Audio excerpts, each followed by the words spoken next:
All right, Herle Burlyites, it's Tuesday. I've got my coffee. I'm in the sumptuous Herle Burly worldwide headquarters, and I've got my Zoom screen set to record. I don't know how or where you listen to the Herle Burly. It could be walking your dog. It could be in your car.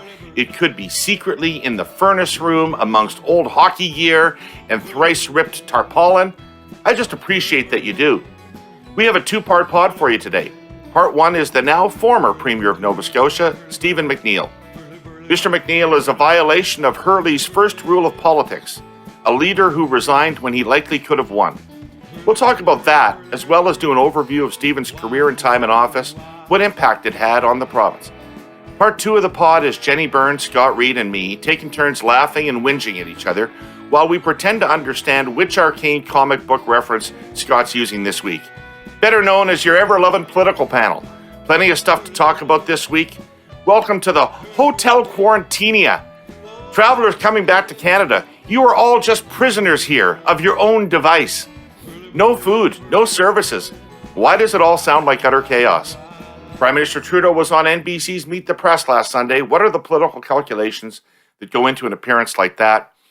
Why did the NDP just try to jam Trudeau on Pharmacare, and will he pay a price? Ontario is about to change their election laws regarding donations and third-party advertising. We'll talk through the implications. Plus, the three of us will throw our hey yous out into the interwebs. Stick around for that. Stephen McNeil, it is really great to welcome you here on the Herle Burly. We've known each other for a little while. We've had a chance to work together. I'm so grateful you've taken the time to come on the show. And we're going to have a conversation a little different than the ones we've had in the past, where we were mostly talking about how to kneecap our political opponents. Anyway, how are you? I'm doing great. Couldn't be better, really. It's been obviously one hell of a year in Nova Scotia. Not only the pandemic, which the global community is experiencing, but we've had some other tragedies. So I've enjoyed the last 10 days or so. I'm at home in Upper Granville and enjoyed some time to rest a bit. Right. So, why did you quit? Why did you quit? You violated. You know what? The whole time that the Martin Chrétien wars were going on, people would say to me, "You know what? Back off, Chrétien. Just leave him alone. He'll quit. He wants to spend more time with his family. He wants to spend more time with Aline at the cottage. He wants to spend more time with the grandkids." And I said, look at the history of Canadian politics. Nobody ever quits these jobs. People leave these jobs because they are defeated or because they face imminent defeat. And there's a handful of exceptions to that in Canada. And you are now one. I do your polling. I told you that you could have won again, and you chose not to run. Why? It was time. I fundamentally believed in this. I believe it's true for every Canadian province, but I believe it's true for small Canadian provinces. If you get an opportunity and the privilege to govern for two majorities, which is rare in this province, and especially rare for a Liberal Party in this province, to be able to get two majorities in the last half century, you should be thankful. And I also think for the good of the province, I've been here 7 years, but so have a lot of my cabinet ministers.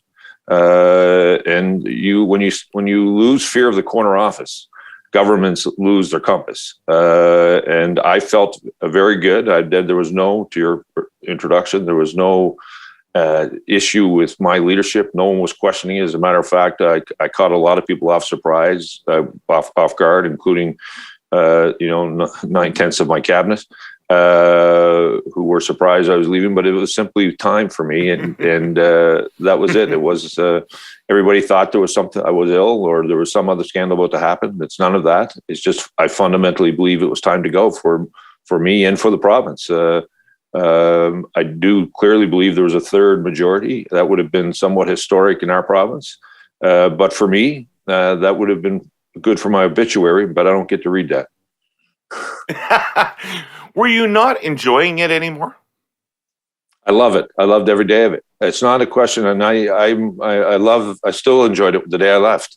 But it was just time for the province, and for me, 17 years of elected office. It's a long time. Angus L. MacDonald was the last Liberal leader to get 2 majorities in a row in Nova Scotia. That's back in the 50s.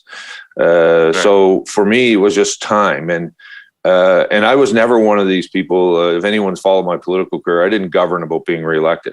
I got reelected because I governed. And in those processes, you don't make everybody happy. And there's a wear and tear on you personally and on your family and those who care about you outside of your family. As you know, political leaders go to war with a lot of people. It's not just their own family. Their family wears it harder than most. But you ask a lot of people who go to war with you, and especially if you're one who wants to create change. And 7 years of change and 7 years of changing public policy, in my view, is like 15 years of going along to get along, and that's what just wasn't our nature. Okay, well let's go back. So David, there's no secret. All right, no secret. I'm not going to be able to get a scandal out here. I'm not going to be able to break news. You mentioned family, so I want to go back in time. You and I are the same age, roughly. I was going to ask you about each of your brothers and sisters, but this show's only an hour long. And you come from a family of 17 children. Yeah. Raised by a widowed mother, a single mother. Yeah. What was your childhood like?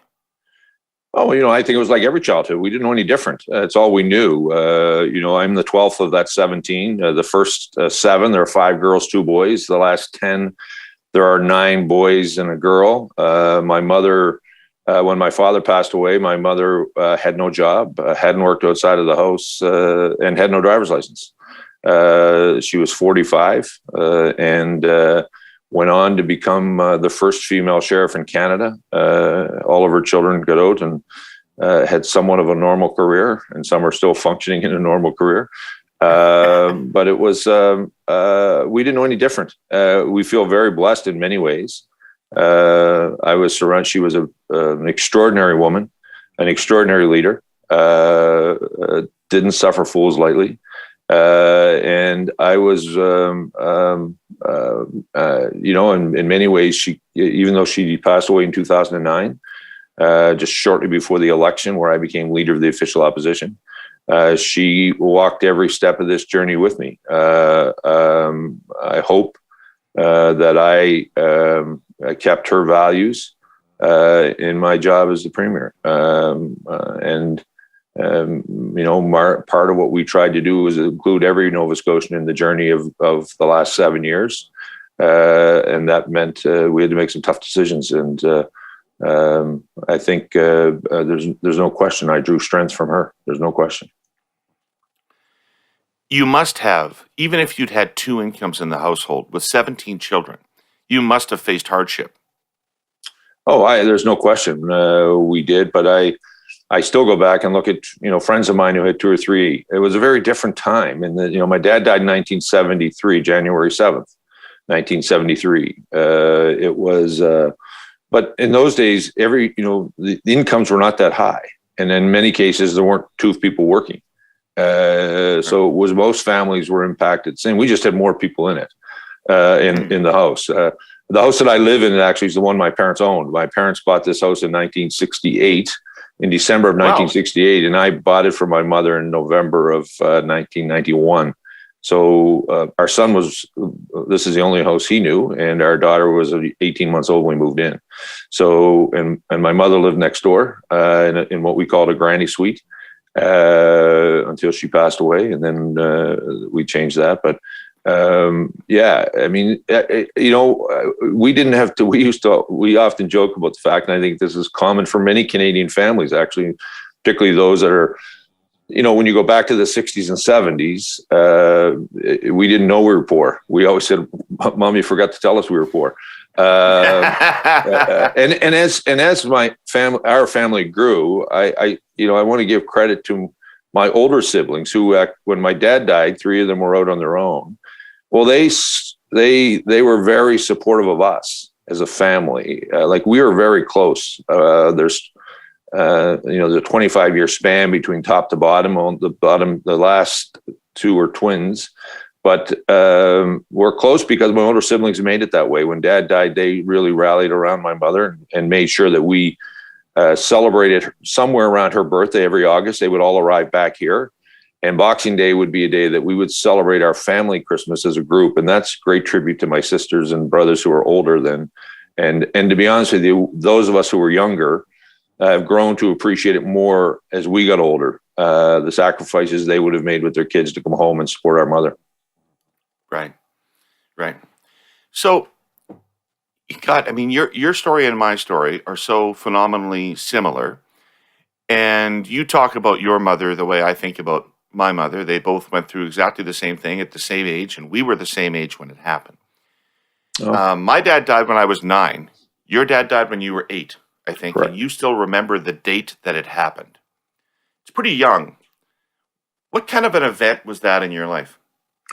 Oh, I've always said, our family would have been a great analysis. In those days, there was no, you didn't go seek treatment for some traumatic impact on your life. We were all a couple of years apart. Some were going through adolescence. Listen, it was probably the one of the most formative impacts on my life in many ways. The male figure in your life is gone. You can't quite figure out why. The fear of what's in front of you. And to be honest with you, David, one thing I always say to particularly men and who have young kids, there's nothing wrong with boys crying. There's nothing wrong with boys showing emotion and explaining that emotion. I to be honest with you, never did that for the longest time. You had to be tough and stronger than you actually is necessary. And I didn't mourn my father really for probably 20 years or more because I just wouldn't let myself do that. And it, in many ways, meant that he may have passed away that day, but he didn't die, and in an odd way. So I tell people often now, from my own experience, you either mourn at the time or you mourn forever. And it's why it's kind of interesting for me when my mother passed away, which was a much larger figure in my life and a much more stronger figure in my life. I was able to mourn and celebrate her life more so than I did my father's. I've only really grown to celebrate my father's life really probably in the last 20 years. I was in my 30s roughly when I started to actually really process his death and then celebrate it. He had an extraordinary life. I think he would have been really proud of the way his children have stayed committed. First of all, surrounded his wife and our mother, but also would really been proud of how his grandchildren to this day still are a close-knit family and unit. While he had an extraordinary time himself, I think he would probably consider that to be a great legacy. It's quite difficult when you're 8 or 9 to understand the magnitude of what just happened to you. Mm. I didn't. No. I didn't either. I can tell you, like, it was a Sunday night. We were all still at home. My father choked to death having his dinner. My mother had to deal with all of us. I could walk you through the whole episode from when we were all ushered upstairs to when we were ushered out the door across to a neighbor's to when we were going back home. When my older siblings would tell us what happened. It's hard to process that at any age, but let alone as a child. And it's why it's and particularly I don't want to.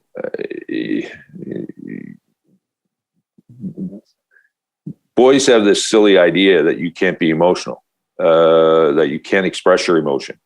And one of the things that as a parent I've tried to do, and I've tried to communicate to families and people that I know, that when something traumatic happens, you have to find an outlet for both your sons and daughters to be able to express themselves in a way that allows them to not understand, but begin to process what's happening to them. Right. Okay. Well, thank you for that conversation. It was good for me. I'm glad you were okay having it. And we'll finish it up. We'll finish it up sometime over a beer in a bar close to you. Absolutely. Thank you. That would be great. Last week, we started a conversation about spectrum. And before your eyes glaze over, spectrum to the telecom world is what a late Friday afternoon rum and coke is to the Herle world. Fundamental. Fundamental for Canadians and fundamental for our presenting sponsor, Telus. Here's what I mean. Spectrum is like a kind of superhighway on which mobile data travels. Lots of different lanes for different bands of spectrum. In June, the federal government is going to open a brand new lane, an essential element of 5G. Like any highway, all lanes have to be planned and built properly to get traffic moving the fastest way possible, so that all Canadians get access to high-speed connectivity. But that's not happening fast enough in our rural, remote, and Indigenous communities. Here's why. Right now, the federal government sets aside up to 40% of available spectrum for a small number of multi-billion-dollar cable companies, 20-year licenses at deep discounts. These companies have no immediate obligation to build networks in rural communities, nor is there any requirement to use the spectrum for rural broadband. The result is this. A large amount of the spectrum intended to shrink the connectivity gap goes unused, in some cases for more than a decade. Telus wants to get that lane moving, use the unused spectrum, and work with government to maximize the amount of new spectrum available. Never more important than it is right now, during the pandemic, as more of us work from home, learn from home, socialize at home, entertain ourselves at home, and keep ourselves healthy at home. As an essential service provider, Telus knows this and is redirecting more and more investment into those areas of Canada with the most urgent needs, so that every Canadian can get the advantages of high-speed internet through a world-class network. Go to connectingcanadaforgood.ca to learn more. Okay, so I could spend the rest of this time grilling you on your record, but I don't want to do that because it's a rare opportunity for, I think, people across the country to hear both a premier and an Atlantic Canadian premier talk about issues from that perspective. And so rather than get into the minutiae of the record, although there's some things we might want to talk about, I sort of want to put some issues that face the country in front of you and talk to and get your perspective on them. So first of all, let's start with the obvious. COVID. How do you think Canada overall has handled COVID? And why did you do it so much better than anywhere else? I think when you look at the country, there's been, first of all, I want to go back to the beginning when COVID came in. It was amazing to me. First of all, we were watching this around the world, hit countries and communities globally, and we were seeing the impact. It also struck me when it arrived to Canada how little we knew about it, and really how little the world knew about it. If you go back to the beginning, asymptomatic people weren't supposed to be able to pass on the virus. Public health was telling all of us that. And people began to create public policy with that assumption. We now know that was wrong, and in some cases it was a deadly assumption because it happened to get into our long-term care facilities. I think as a whole, our country's done well. That did no way diminishing the loss that we've all had. And the suffering that has taken place. But as a whole, our country has done well. One of the things that we did early on, our first case actually was March 15th. Our first news conference was March 13th, which was a Friday. And I was telling every public servant that if you went south for March break and you come home, you were going to be quarantined. So we started off at the very beginning with quarantining people who were leaving. And at the beginning, we thought, we could only do that with the public servants who were deciding to go away, and some made that choice, others didn't wisely, and we began to quarantine immediately on the front end, and then we changed that if anybody left our province very quickly, we started quarantining them on their way back, because we admitted to ourselves, we acknowledge something governments rarely do, was we acknowledge we didn't know what we didn't know. And there was a lot of that around this virus. So we reacted very quickly. We shut down our entire service economy on the front end, where restaurants, bars, hair salons, any interfacing we shut down. 30% of our healthcare system we shut down, all elective surgery, to really try to get an understanding. But that gave us a chance to come out of this in a different way. Some other communities chose to do it differently, and that's where I think the asymptomatic person actually took hold in some places, in some communities where we saw some. Where we've seen some devastation come out of it. And then we started wearing masks in our province back in July. My chief of staff, and I worked with public health every day. So if you go back and follow us, I did the political side and public health did the public health side, but the two of us were not separate. We stood in front of the media every day. He would come into my office with my chief of staff. So the three of us did this: Lori, Graham, and I, and Dr. Strang.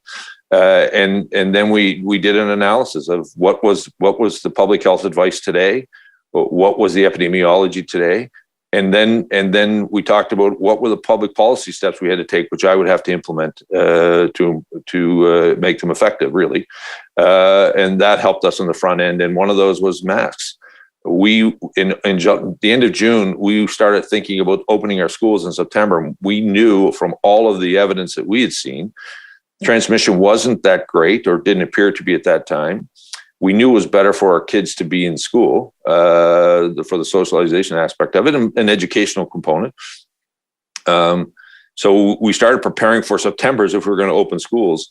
And then public health said, well, if we're going to put all these kids on buses, we need to make them wear masks. So it was in July when my chief of staff, Lori, said, well, if we're going to do it in September, we got to socialize this now. So we implemented, quite frankly, wearing masks in July, looking at September about our kids going to school. Little did we know the impact it would have on broader health. Right. So if your success depended upon early border controls, shouldn't Canada have had border controls? If border controls if they worked for Nova Scotia, why wouldn't they have worked for Canada? Well, the quarantine was what was, in my view, was at the front end, was the greatest strength. And provinces across the country could have implemented. I don't know if you can, there was issues around there was issues across the American border the federal government brought in, but quarantining in provinces is the responsibility of the provinces. You're coming in, in my view, we very quickly put people up at the New Brunswick border, as well as at the airport here, and all of our entry points in between, the ferry at Digby, all of the ferry services that come into our province. And we implemented that quarantine in Nova Scotia. And to me, that was the responsibility of our province, not the national government. It was us. What we needed from the national government was to ensure that that we, quite frankly, vaccines would be available, that they would go out and purchase and get us in the supply chain for vaccines. And then it was up to us as a province to put in strict requirements around our citizens, what we're going to do in our economy. And the national government couldn't come in and tell the citizens or the bar owners in Halifax are closing. That was our responsibility. It was our responsibility to do what was right for our citizens. And that's why we implemented what we did. And I, knock on wood, this virus has a way of sneaking up on you, but so far so good. Okay, so my understanding is that there have been quite a few FedProv First Minister's calls through COVID. How's the Federation worked through this whole period of time? I mean, I know how it looks publicly in the media, but when it's working in a group of people in a meeting, what's it like? How's the Federation working? You know what? It's been listen. I've been now 7 years of being the Premier. I've gone through 2 federal governments. There's always when this back and forth between provinces and the federal government. But I will say this to you: every time that I've ended up at the First Minister's table with premiers who represent the respective provinces, the country always ends up coming first. You put your regional and provincial view on it, But everyone at the end of the day focuses on the country. And I have truly felt these calls have been the way. Has there been some crunchy times? Of course. Look at how every province is doing it differently. Every province is doing something different within, and don't forget, some provinces have a direct border with the United States, some don't. So there's always going to be that different points of view. But I think by and large, I think Canadians would be happy not only with what they're seeing out there from how there's a level of collaboration, but I think they would be pleased if they had a chance to have ears in those meetings at the way that while the disagreements are there, the country ends up winning. Okay, interesting. Now, you are, before you got into politics, a small business person, owned a small business. And I know that you really understand and really care about small business. In other jurisdictions, governments, to varying degrees, whether it's Ford in Ontario or Legault or Kenny, have all taken various mixes to try to find a balance between lockdowns in their economy and allowing business to still operate. And as a result, none of them have had the success in shutting down the virus the way you did. What kind of pushback did you get from either small C conservative forces in the province or from the business community about your quick and full lockdowns? I had really very little. We had tremendous support from the business community. We kept parts of our economy going on a lot of the construction side. We doubled down on infrastructure investment. We as a small province turned out about $1 billion last year in infrastructure investment really to try to keep that part of our economy going. The service side, we didn't receive because the customer was also nervous. So the business owners recognized that their customers weren't coming unless it was a necessity. So by shutting down, it allowed us to understand a bit more. Doesn't mean they weren't fearful. Doesn't mean some were, some have suffered through this. There's no ifs, ands, or buts about it. But I also think the early shutdown where we locked it right down, we supplemented some of the rents and how we could support that. We worked with our municipalities around municipal taxes, business tax. So we worked with some of that, but where I think our success has been on the opening up side. We could actually then open up a little slower. So it would have been harder for us to say to a bar owner, reduce your capacity by 50% when he was fully functioning. When we shut them down, got an understanding of what it was easier to say you can open to 50%. And they were ready to do that. The acceptance and the cooperation was easier that way than it would have been if we just said, let's reduce our size, because they would have been operating in the meantime. And the other thing that I think where it really helped us was, I keep going back to this because this is a critical piece, the asymptomatic understanding.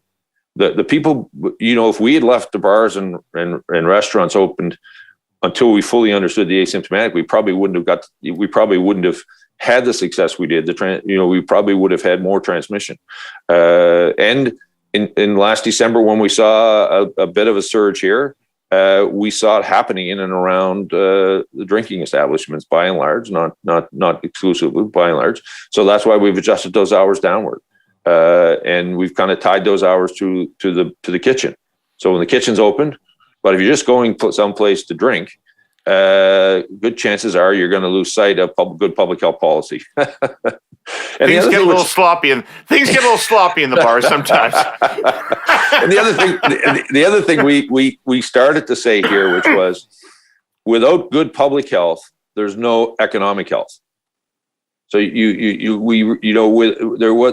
wouldn't be, and there isn't. I think we're now in the process of starting the vaccination like everywhere else.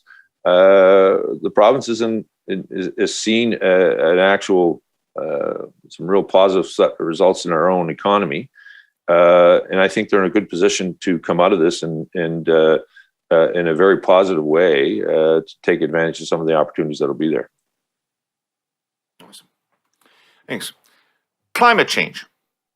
I had Minister Jonathan Wilkinson on here last week outlining the federal government's climate plan for us.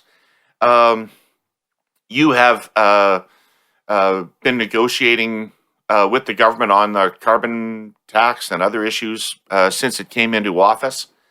You yourself have had to deal with some environmental issues in Nova Scotia, but on the climate policy, what do you think of the federal government's climate policy? And secondly, do you see Nova Scotia as being a net zero province by 2050?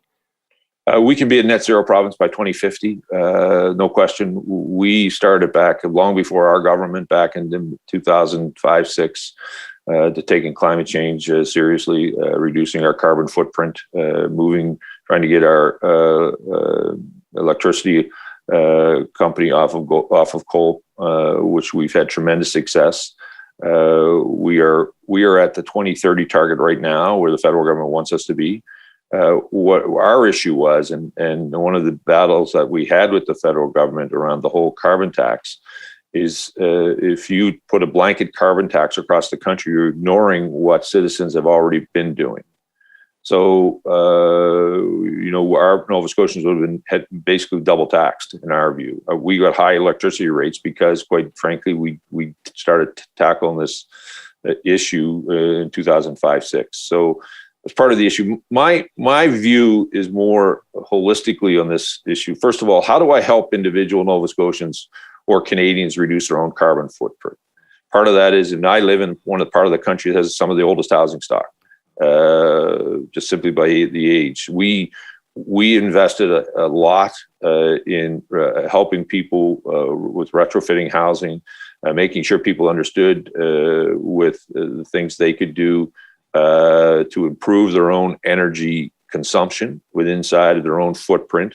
In many ways, empowering Nova Scotians to deal with and do it in a way. And one of the things that we would come in and do, we did energy audits, for example, on people's houses, and we kind of listed this would be your biggest insulating your attic is the number one thing. This would be this, but it allowed Nova Scotians to actually then go pick down this list on the things they could afford when they could afford them, and have some kind of a plan to be able to do their own footprint. When I look, though, beyond that individual one, I mean, I look regionally and nationally, I think right now we have an abundance of renewable energies, in particular in Atlantic Canada. I would strongly encourage the government of Nova Scotia and Atlantic Canadian governments, including Quebec, and the national government to build an Atlantic energy grid, connecting our energy systems in the region, which would allow, whether it's hydroelectricity out of Newfoundland and Labrador to be shared with inside of Atlantic Canada as well, allowing us to have access to Quebec hydro. I mean, Quebec's spilling water today. Makes no sense when we could be able to share that energy in and around. This is a renewable resource, environmentally acceptable, reduces our entire carbon footprint without shocking the pocketbooks of individual Atlantic Canadians. Would be a way to allow us to achieve our issue of net zero by 2050, at the same time, quite frankly, allowing our economy to continue to move forward. Many of the people that I would have represented, the community that I live in, a big change in energy bills is a big shock to their pocketbook. So to be able to get there overnight, there's no other way to do it than to shock their pocketbooks, unless you do this broader, holistic view of saying, how do I take advantage of these renewable resources we have, and at the same time connect it into more than anything else, high electricity rates defeated Kathleen Wynne. Like, it's politically fatal when you let those things get out of control, because it's a necessity. It made me the premier. Go back to 2013, David. We fought. We'd gone through successive both Conservative and NDP governments that were at 30% in their term and 34% in their term of high power rates. We rode the wave. It's also, though, part of those decisions back then had me elected, but it's also why we can be a net zero in 2050. So there's a double-edged sword for the consumer here. But to go back, so if we go back and look what happened. I thought it was Amira's private plane that got you elected. No. No.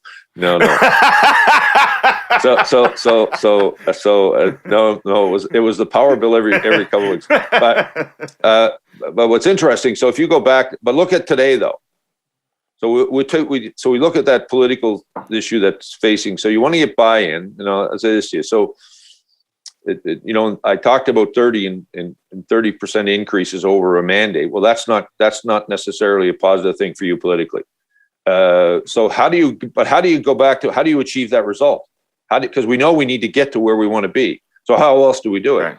Well, here's an example. In Atlantic Canada, and which includes Quebec, build an energy system that shares the renewable resources within inside of Atlantic Canada to allow power purchase agreements and long-term power purchase agreements, which allow then to ensure that we would get clean, renewable energy at a stable price for 20, 25 years. And at the same time, I think if I'm the national government, it sends the signal, quite frankly, to all Canadian provinces. Sharing the resources within inside of our country makes sense.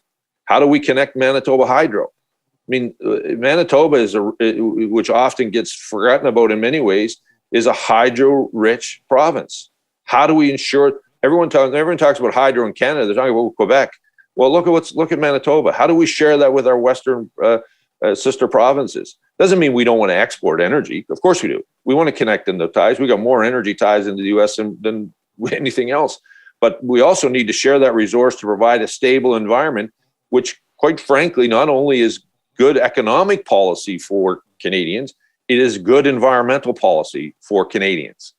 So you can easily achieve your outcome. If your outcome is, how do I reduce our carbon footprint? Well, how do I do that in a way that's sustainable and doesn't shock the public or the individual pocketbooks of Canadians? And one of those is, and this would be our national highway. This is our national rail line. This is our generation's way to share that resource. And that would require the national government to step up, make some infrastructure investments on the infrastructure side, while utilities and provinces support what's happening inside of their provinces so they can do it in a sustainable way. And that, to me, would make a good public policy in how we deal with the whole issue of carbon in our respective provinces. Well, what a great answer. Thanks. I learned something. See how smart I've become since I left office? It's unbelievable. I never used to tell you that you were right about anything. Equalization. Nova Scotia is a recipient, obviously. Alberta is angry about the equalization program, says the formula needs to be redone. They're going to perhaps even have a provincial referendum on their participation in equalization. What's your take on that program? I think we'll go back to what was the foundation of that program when it started, and that was to ensure that national services could be shared across the country. If you go back here, at one point we were an economic contributor in the sense of we didn't require money from Ottawa. If you go back early on, Alberta's obviously this is a difficult time for Alberta. I think all of us as Canadians should recognize they, in many ways, support the Canadian economy for quite some time. And they're feeling the pressure of the downturn in resources. I think, though, to say that the worst thing that I think can happen to the Federation and to Alberta would be to turn on the rest of the country. Bearing in mind, there's a lot of Atlantic Canadians who have helped build the Alberta economy, and then they come home to retire, and we get their healthcare costs. So there's all kinds of ways of looking at this. My view would be for them, and I think they're going to have to answer the question: why is it that every other Canadian province has a sales tax and Alberta doesn't? That's something internally that Albertans are going to have to grapple with, and deal with the issue of that. The economy is changing, the resource sector is changing. How are you preparing for that shift in the resource sector without turning on your neighbors? At some point, you have to take ownership. And that would be one of the things. We have a 15% HST. They're still in the denial phase. Mr. McNeil, they're still in the denial phase.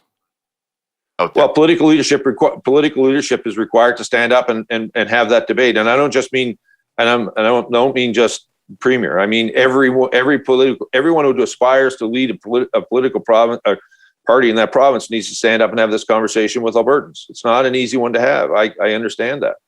But they're going to have that conversation. What does our future look like? But you know what, David, one thing I've discovered, everyone says they want change until it impacts them directly. And even if they know 15 years from now there's going to be a problem, they don't want to deal with it today when it would be much easier to deal with and prepare for. That's part of the challenge for. But from an equalization point of view, we're going to see that program by the pandemic is actually going to have that whole process looked at very differently because of the fact of the revenues that have been impacted so badly in some provinces, particularly in the resource sector. It'll certainly impact what we would receive, and what would happen to those provinces that have been greatly impacted. Newfoundland and Labrador is one of those. Immigration. Yeah. A big part of your program was to open up immigration to grow the population of Nova Scotia. And I think everybody would agree that those provinces Nova Scotia would be better off if it was larger.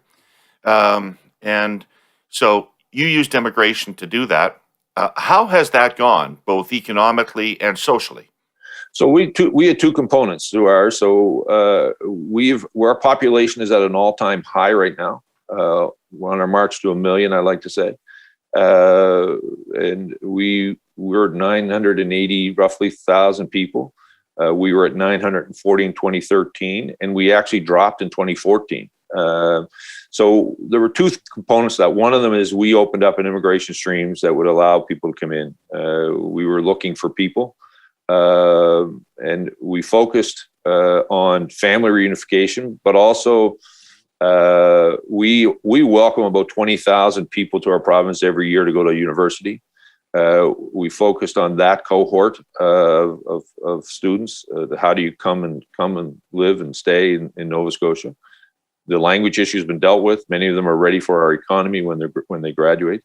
And the other thing that we focused on was actually reinvigorating our own economy, moving a bit away from not moving away from valuing our traditional sectors, making sure that when we exported a lobster, we were going to the market that was going to give us the greatest price. When we were moving apples out of this province, blueberries, we were going to markets that were going to give us the greatest price. It's hence why I was in China as often as I was. But at the same time, then looking at the startup side of our economy, we invested as a province in Volta, which is an incubation hub, and our contribution as a province was really the rent piece portion. The startups came in; they were growing jobs out of there. If you look at the ideas building off of Dalhousie University, that was attracting young people to come and stay. So what was it? And we were building the work environment that our kids want to be in, not the ones that we were in. So many of our kids don't want to go to the office at 9 to 5. They want to be in a collaborative environment. They want to be entrepreneurial. I think when I went back now and I looked at my high school graduation class, I was probably the only one who went to work for themselves. We're seeing a shift in that, and our kids want to be able to be self-employed and be able to do, particularly on the tech side. So we actually got younger. We actually got younger for the first time in my lifetime last year as a province. And a good portion of that was young Canadians choosing to live in Nova Scotia because it's a beautiful city in Halifax. The province is a great place to live, but you could actually drive a startup opportunity here. That incubation, the Ocean Frontier, which the federal government supported, we supported again on the rent side, on real estate. We bought the old Coast Guard site, turned it over to the Ocean Frontier as our contribution. But it was a collaboration between the public and private sector to be able to create these environments that allowed young people, for the last 3 consecutive years, we had more young people move to Nova Scotia than leave. That hadn't happened since 1990 in 1 year. Right. So we had 3 but that's how the immigration piece is not only bringing people from around the world, which is important to us, but it's also bringing Canadians to here to come home and live and work in Nova Scotia. And one of the things that I'm really proud of, so if you look at what happened in the U.S., they used, Donald Trump used the immigration as a negative to actually have Americans go against. You look at what happened in Brexit. A lot of the times, if you're in London at all during this period of time, almost everything was blamed on immigration. People were flocking to London. Well, in Nova Scotia, they embraced that opportunity. And Nova Scotians have really wrapped their arms around new citizens. And it's not only happening in Halifax. It's happening, 10 of our 18 counties have had positive growth, and we're seeing the other ones starting up. Might have feared it wouldn't be that case, right? You might have feared it would be different, that there'd be resistance, that there'd be, challenges with integrating newcomers into the communities, the small communities. I won't say it wasn't. I won't say it didn't cross my mind. I will tell you that but there was no option. You listen, and part of this comes. And I've said this from the time in 2013, this idea that an immigrant's coming to Nova Scotia and taking our jobs is nothing but BS. They're coming here to create opportunities. They're coming here, many of them are employing our sons and daughters, or quite frankly, doing jobs we're not doing. When I look at the Lebanese community of Nova Scotia, they are hiring way more of our sons and daughters than they are the Lebanese community. They're building. The development that's happening in around is driven by the Lebanese community in many respects, not all, but by large respects. And I think we as a government, and I say this as Canadians, we need to embrace the positives of immigration. We need more people. As simple as that. We're not as families replacing ourselves. The recipe for our success doesn't work. Look at what's happening in Japan. Their policies. How many kids did you have, Stephen? How many kids did you have? I have 2. Right, you had 2. Your parents had 17, and you had 2. but look at the policies. Look at the policies in Japan around immigration. It's very restrictive. They're aging. It's going to be hard to sustain that economy unless they have a way to look at welcoming new global citizens into Japan. That's no different when you look at our own in a smaller way as a province. And Manitoba and Saskatchewan had 5,000 nominees in 2013. We had 500. Just do the math over 10 years. They're welcoming, 10 times more people into their province than we are. And no wonder they're growing, and no wonder their economy is outpacing ours. We were able to work with the Harper government to increase that. And then we were able to work with the Trudeau government to increase it here in Atlantic Canada. And then we had the Atlantic Pilot Program that allows us to we welcomed 8,000 new citizens last year, which is a big number for us. And my message to the federal government and to the Federation, provinces aren't stupid. Provinces will build their immigration numbers based on their capacity to handle. We're not going to go out all of a sudden and say tomorrow, give me 100,000 people.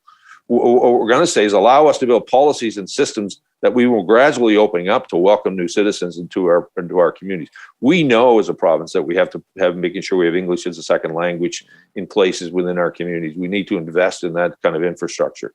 And we'll do that over a period of time, but allow us to welcome new citizens, because without it, our provinces just will not be able to sustain itself. Our entire budget will be consumed by healthcare, and it'll be hard then to invest in all the other things that we've been able to do in the last number of years. Well, there you go. That's a perfect transition to what I wanted to ask you next, which is, I think if you asked most people, they would say that healthcare and education are the 2 most important things government does for them in Canada. And healthcare and education are eating provincial budgets. And healthcare in particular has an insatiable appetite for cash. How is that manageable over time? How are those costs manageable over time for you? There needs to be a sustained effort by governments across the country to continue to communicate to its citizens that the status quo, even if we continue to invest in it, will cripple us. So I want you to think about this for a second. And it's a small example, but part of our province had 3 hospitals that had 3 emergency rooms 30 minutes apart from each other, with a declining population. We wanted to invest, and we closed two of them and opened up to a larger regional facility that we would invest in more technology, more opportunities. Well, people went crazy. Even though half those emergency rooms are closed half the time, people wouldn't change. It's the same issue that I would say to you, that as we're making investments in innovation, technology, and all of the, but we're doing nothing about our physical footprint. So we're going to allow our bricks and mortars to consume way more healthcare dollars than we're going to be spending on patients. We have to be able to have conversations as a country and as provinces about what does the new modern delivery model look like.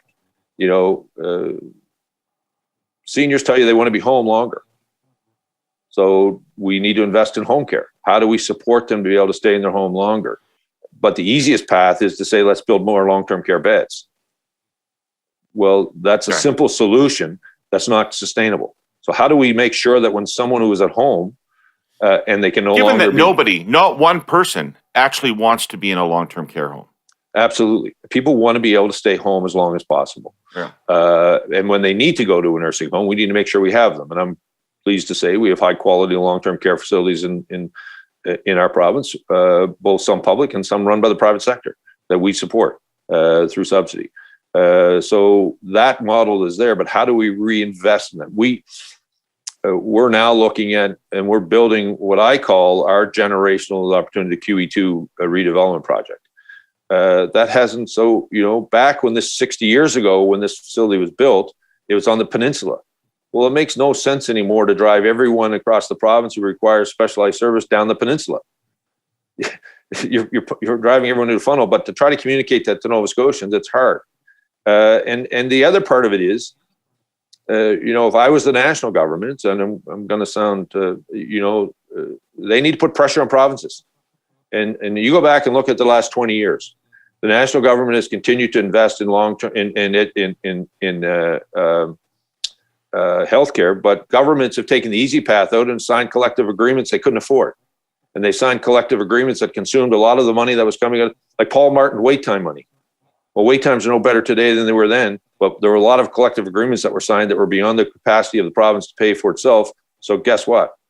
Those healthcare dollars that were supposed to make sure that my knee surgery happened sooner get spent in an agreement with labor to make it easy on provinces. Doesn't mean we're not going to pay people more. Doesn't mean, but it has to be in a balanced way. I have to be able to afford to give you a 2% increase at the same time while I'm investing in more ortho surgeries. I can't give you a 5% pay increase because it's easier.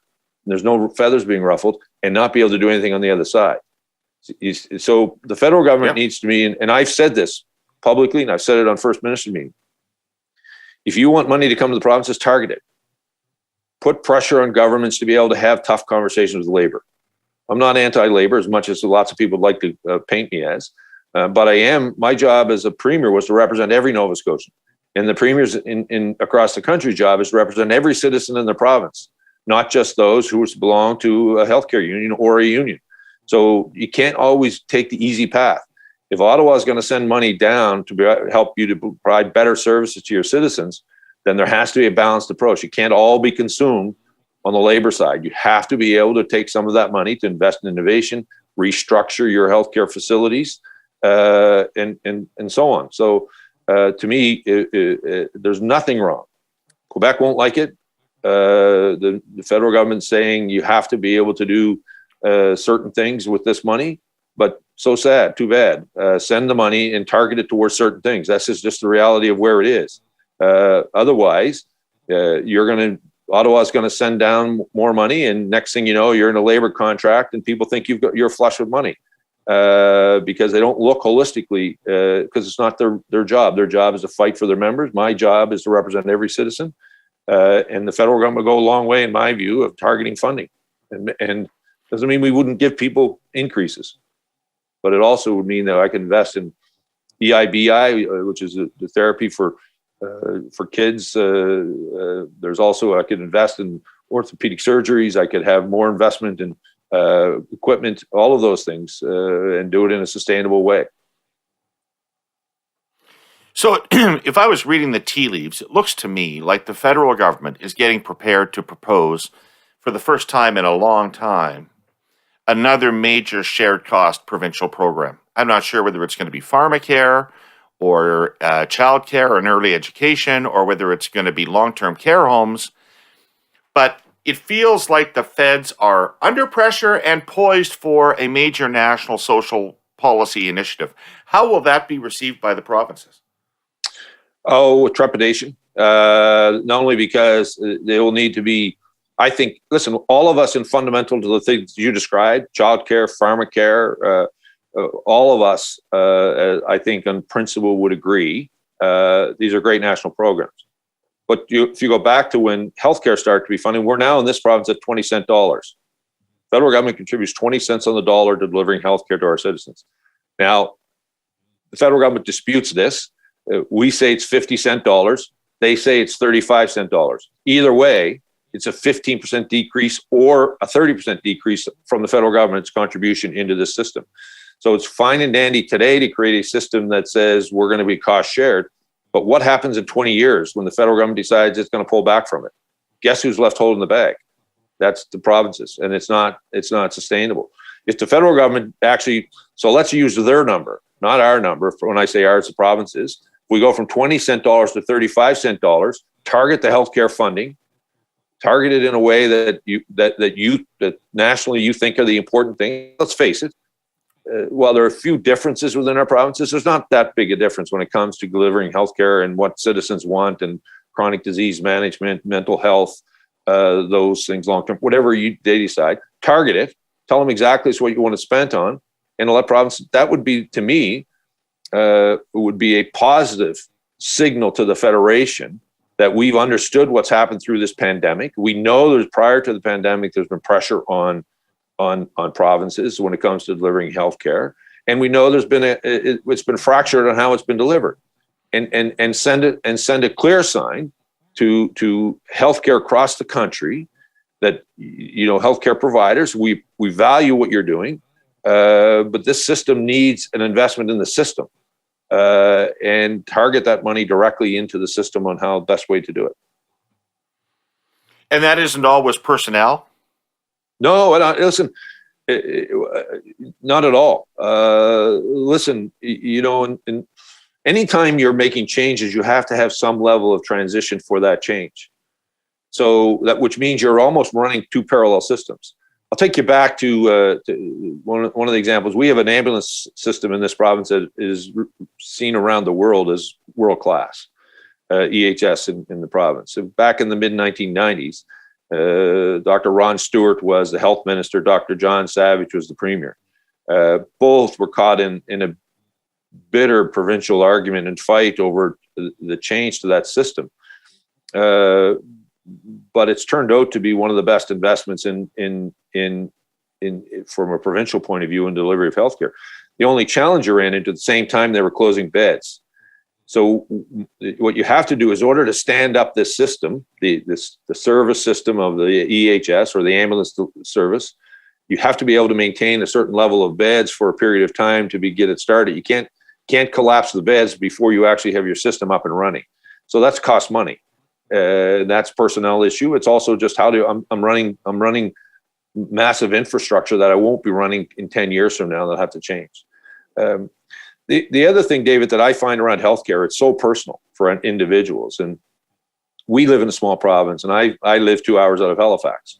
And I say to my constituents, and I've said this when I was premier, you want to have every healthcare specialty and surgery in your county, in your community you live in. And some of it you may never actually use it ever. Hopefully you never have to have a knee operation, but you may. So what makes you think that has to happen here? Why don't you drive to Halifax or to Amherst or to New Glasgow, where we have specialists that are functioning? And they would say, because it's my right. Well, I say, well, you drive to Halifax to watch the Mooseheads play hockey for 2 hours, and then you drive home. So why wouldn't you do that once for specialty service? Yeah. And you have to have what I would argue a common sense debate with people about this issue. It's not sustainable. This is not. You talked about my dad. We talked about our dads earlier. when I was about 6, I had my appendix out in Middleton. And I remember coming home and him seeing the scar that I had. And we had quite a chuckle. I can't describe on your show what he would have said about that, but on this show you can actually. Yeah, but you know what? I live in the same house. But if my children required to have their appendix out, I wouldn't have stopped in Middleton. I would have gone to the regional facility, because that surgeon is operating and taking appendix out regularly, where the ones in some of our small facilities are not. And that's the kind of doesn't mean we don't have doesn't mean we don't have a surgeon in those communities, but we have to be thoughtful about this. We've created infrastructure that it took my parents all day to drive from Halifax to this house. I drive in and out in the same day, sometimes to go to work. So why wouldn't our public services reflect that? And that's the kind of thing, because otherwise they are simply not sustainable. And the question becomes, do we shape the change, or is that change going to shape us? And sadly, far too often, people and quite frankly, political leadership allows this to happen because it's crunchy to have conversations. They allowed us to be shaped, and we need to shape them. And I prefer to be the shaper than to be the shapee. Okay, so you got into some controversy toward the tail end of your premiership over China. Yeah. Over China. So you and I may represent two sides of this debate, in the sense that I have to the best of my knowledge, no economic skin in the game. And I look at them from a purely geopolitical perspective. And I say, they have ambitions that I feel threatened by. They have global ambitions that I feel threatened by, and they have a way of behaving internationally that I feel threatened by. And that I think that Canada needs to be part of a robust Western alliance that protects the international rule of law and Western way of life. You, on the other hand, had a very strong economic interest. You were selling a lot of products. You made exports to China a big part of your economic program. And laterally, you said we should cut them some slack and not be so judgmental about them. I'm paraphrasing, so you may wish to correct me. I'm just using that all as a big preamble to say, talk to us about China for a couple of minutes. So isolation and protectionism has never worked. I don't disagree with anything that you said on what our role as Canadians should be. But how well did John F. Kennedy's isolation of Cuba work?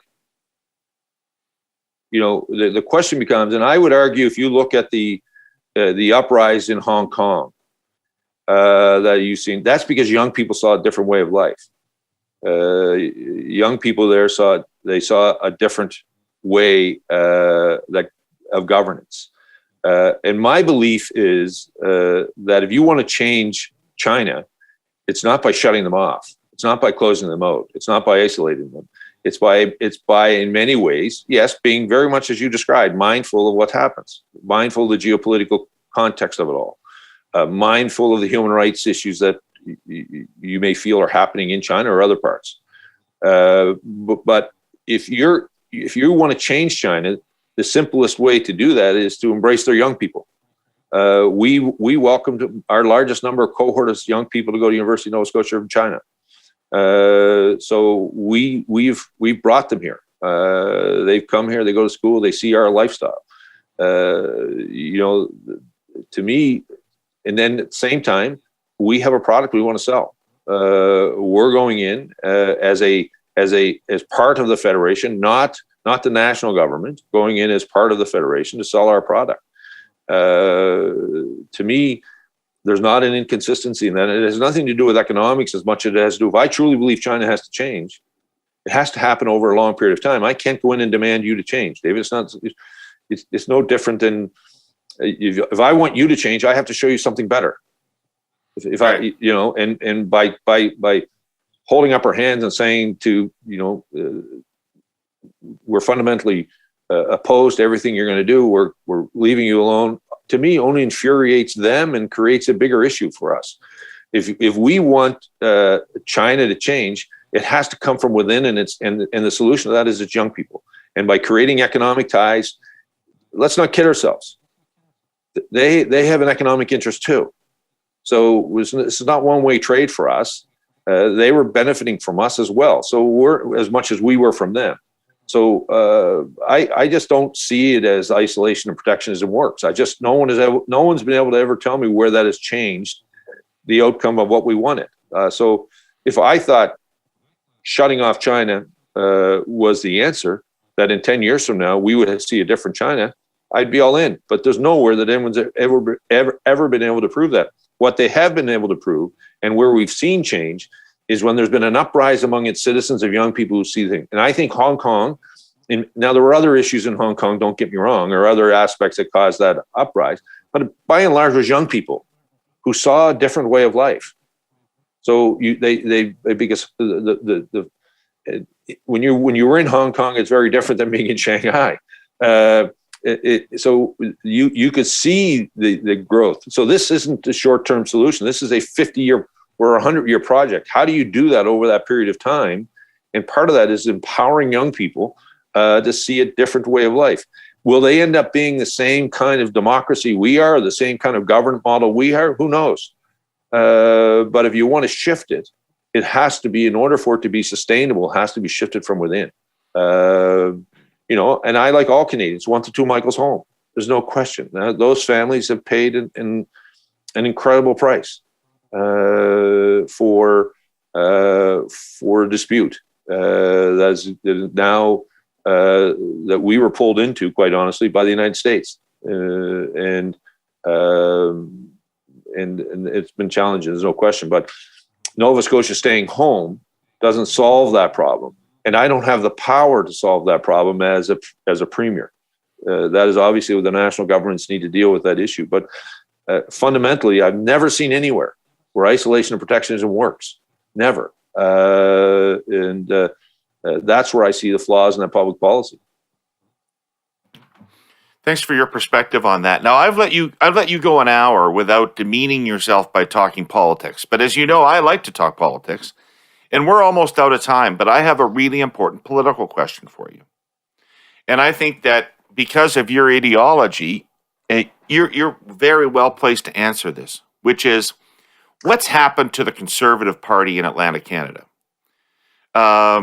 We are at a stage in the political cycle with the federal Liberals having been in for 6 years that normally provincial governments would be turning over to the Conservatives as a reaction to a long-serving federal government.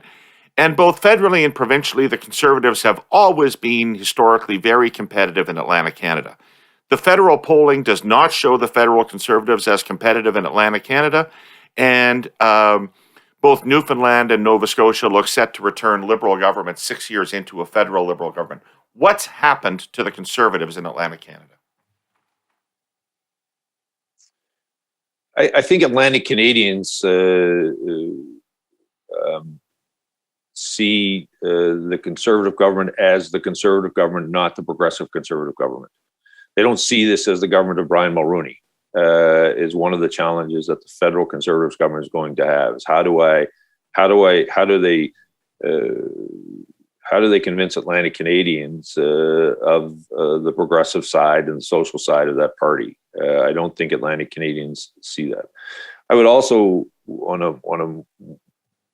both Newfoundland and Nova Scotia have been governed by Liberal governments who are progressive.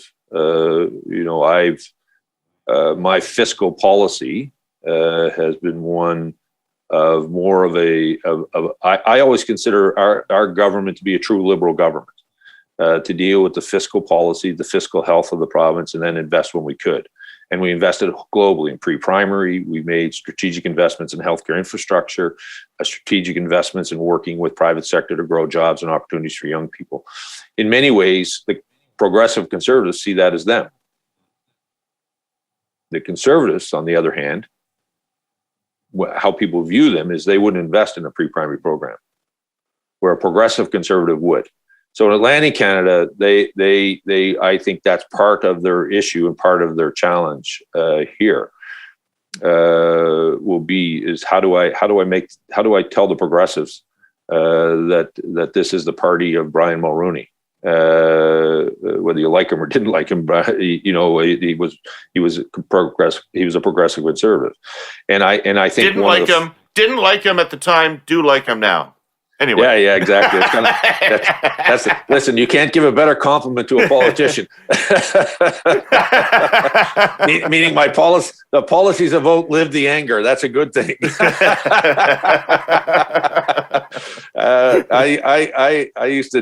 I've gotten a few notes in the last few weeks. I didn't vote for you, but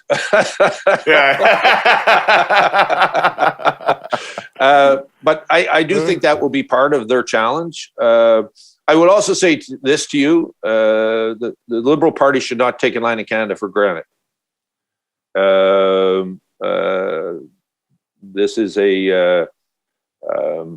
we are really,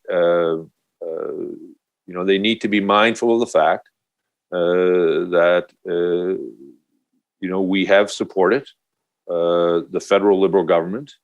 They've also in many ways supported provincial Liberal governments, but we've seen some change. Saw it in New Brunswick, saw it in PEI. We've seen changes here, but in many ways, the government that I led was different than the national government in some ways in terms of on the Liberal spectrum. I think the same could be said for Dwight Bald, Newfoundland. I think they have a real opportunity to retain many of the seats that are here in Atlantic Canada today, but I wouldn't just assume that. And the Conservative side will be how do I convince Atlantic Canadians we're much more progressive than what we feel they are right now, or what we have felt. I think Peter MacKay not winning the leadership. If Peter MacKay had won the leadership, probably would have changed that equation for them in Atlantic Canada. I don't know what it would have done for them in Western Canada, but it would have changed their fortune certainly here. And I don't know their current leader really, other than what I see through TV. So I'll be curious to watch that as it unfolds. But I'll watch it from the cheap seats. Listen, Stephen, thank you. We're over an hour, and we could go on for a long time. This has been a super interesting conversation. I just want to say that as somebody that got an opportunity to work with you politically, I'm grateful for that opportunity. I want to thank you for that. And second of all, that you're like a really, really good person. And it's great to be associated in politics with people who policy this or policy that at their core are really good people. And you are. So congratulations on thanks very much, your time David. as Premier. Yeah, thanks. I appreciate that, and I'm proud of my record, and I'm proud that I tried to stay true to who I was, and I'm really, really grateful for all the people I've met along the way, including you. And I want to.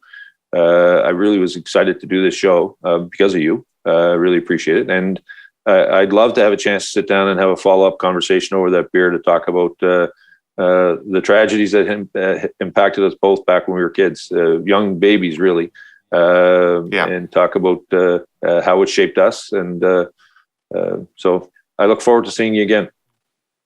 You're on. Either here in Gatineau or in Halifax, which is one of the great cities of the country. Sounds great. Despite the fact that donairs are an abomination. Anyway, thank you all. Okay, we're not sure you're getting back in now, David, after that. All the best. All the best. Thank you. Well, change happens. It comes nowhere near fast enough for some, far too quickly for others, but as dependably as our tax bills, it arrives. Some of us remember smoking at our desks. Our employers even provided ashtrays. And they tolerated a lot of other things that just aren't on nowadays and never should have been. Badly managed companies resist change. Smart ones get ahead of it. They see its potential for profit and growth. Our sponsor, CN, is committed to being one of the smart ones. This past week, CN took measurable steps into a new era. It doubled down on its commitment to a diverse workforce, and it started at the very top. The company reduced the size of its board of directors. It lowered the retirement age for members of the board and the length of time they can serve, and it resolved that at least half the board by the end of next year would be diverse. The company is also establishing an Indigenous Advisory Council, which is only sensible given the vast lands its railroad tracks traverse. And it will hold an annual shareholder vote on CN's ambitious climate action plan. CN's been around for more than a century. Didn't last this long by sitting still. Put simply, CN is determined to reflect the public it serves. It's that simple. All right, it's Tuesday. And if it's Tuesday and you're listening to the Herle Burly, it's time for the political panel with Jenni Byrne and Scott Reid. My friends, how are we today? How are you? Great. Come on. Awful. Great? Awful. Awful? Look at me. Okay, let's start with great. Scott's always awful. Well, no, I know. I think it is Again, so it has something to do with children. Children, sunshine. Gee, I don't know. What could it fucking be? What are the tiny infinitesimal differences in our lives? I don't know. What can I say? I mean, look at me, right? I'm just an unhygienic catastrophe, right? You know, I'm just like no haircuts, no hope, no breaks, no sleep. It's people wonder what happened to Fat Thor. He's right here. I moved to Toronto, folks. That's where I've been. So, Fat Thor. Fat Thor is here. I don't have a hammer, but I loved the Fat Thor character. oh, fuck, I hated. It was Fat one Thor. of the. It was one of the few ones I watched. I hated Fat The Thor. saddest Why do thing they would have be to- Fat Flash. Fat Fat Flash would really be sad. He can still run quickly, but just for tiny, tiny distances. He has to stop and get a pork sandwich into him. Well, not to belabor it, the Habs are still not making me happy in the last week. Well, they would have to win a game, wouldn't they? How many weeks ago since they won a game? Ottawa tonight. Okay, come on, Christ. We got to be able to beat Ottawa. I apologize again. It was me buying the Carey Price jersey that fucked everything up. You know, I thought that was a ridiculous thing. When you said that early on, I was like, don't be so silly and superstitious. Well, now I hate you. So stop. It's not your jersey. Burn that jersey. It's not your jersey. I sent you statistics that absent the bubble in the playoffs last year, for about a year now, Price has been one of the worst goalies in the league. I know, but listen, I'm going to just say it, and we can move on because it's so depressing. The last time before Price I had bought a jersey was 6 months. It was the summer of 1995, and what happened in December of 1995? It was my Patrick Waugh jersey. I'm just telling you. Great. Well, I also got Benny one of those retro reverse jerseys, which he loves, but of course I hate them. And every time they play, they lose. So I think in addition to your Carey Price jinx, we've introduced our own retro reverse jersey jinx. That thing is a pestilence. It's a fucking Ranger uniform, okay? I know. Absolutely. Why would they wear a Ranger uniform? Yeah. All right. So listen.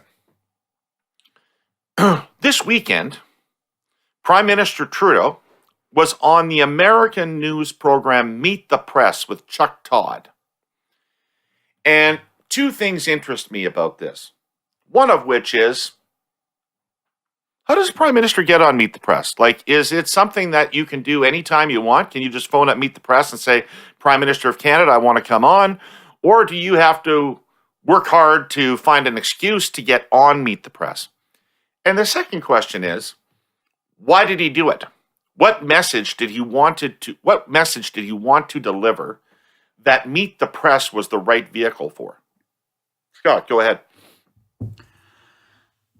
I think your first question answers itself in the sense that it's plainly obvious that he didn't seek out the opportunity because he had something burning that he wished to raise. I mean, the entire interview was just fetching questions. There was no like, oh, I got to be on here to send a narrative. I assume that what happened, it's not that typical that you get these requests. I can't recall when you might go down to Washington and be there, you will do an outreach. You'll probably get lots of natural requests, and you may have one or two preferences that you would reach out to.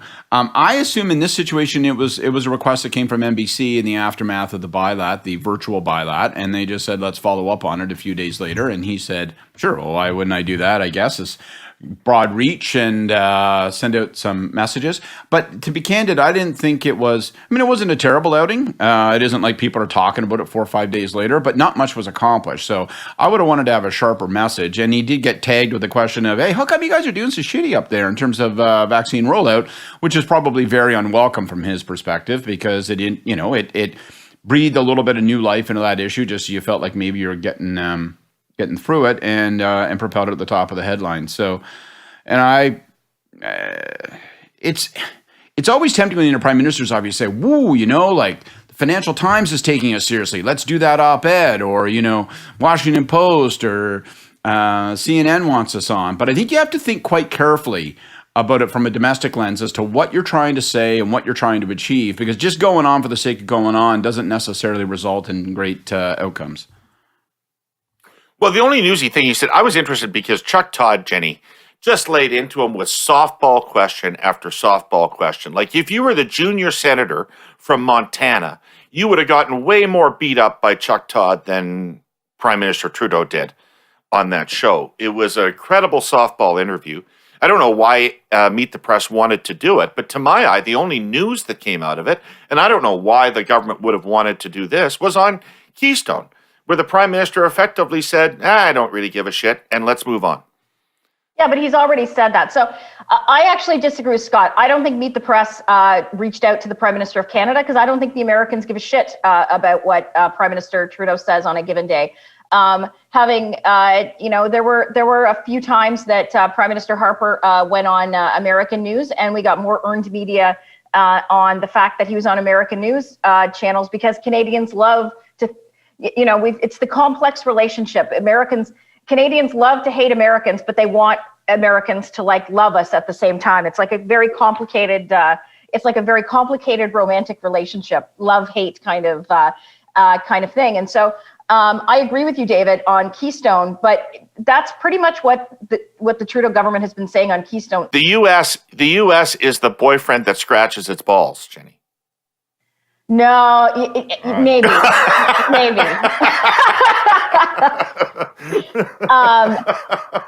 It's the bad boyfriend, the one that calls you at 2 a.m. and say, "Are you up?" I think it's more that. I think it's more that one, but it was such a softball, and I think there's for Trudeau, going on an American network is for them, for their brand. It's, oh, look at us, we're on NBC, we're talking to international press. Plus, they've taken a real shit kicking over the COVID vaccines. The fact that Canada is going to be taking vaccines out of this program from countries like India and countries in Africa in terms of the international press. And we've talked about it. And although in the agreement it stipulated that when they announced it, Canada had designated vaccines from that program, that's not what it's seen internationally. So I think this was more of a PR campaign for Trudeau to